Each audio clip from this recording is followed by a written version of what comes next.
खडकवासला इथं दिनांक 17 नोव्हेंबर रोजी झालेल्या अल्ट्रा मॅरेथॉनमध्ये साताऱ्याचे पहिले आर्यनमॅन डॉक्टर सुधीर पवार यांनी 100 किलोमीटरची स्पर्धा पूर्ण केलेली आहे।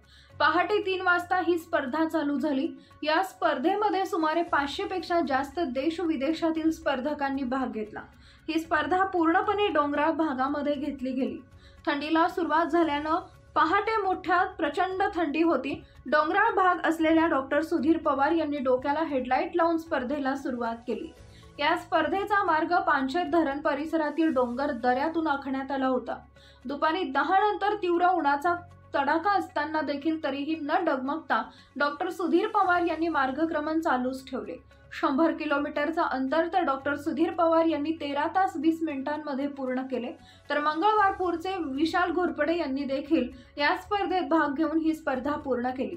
डॉक्टर सुधीर पवार यांनी खडकवासला अल्ट्रा मॅरेथॉनमध्ये घवघवीत यश मिळवल्याने त्यांच्यावर शुभेच्छांचा वर्षाव होतोय।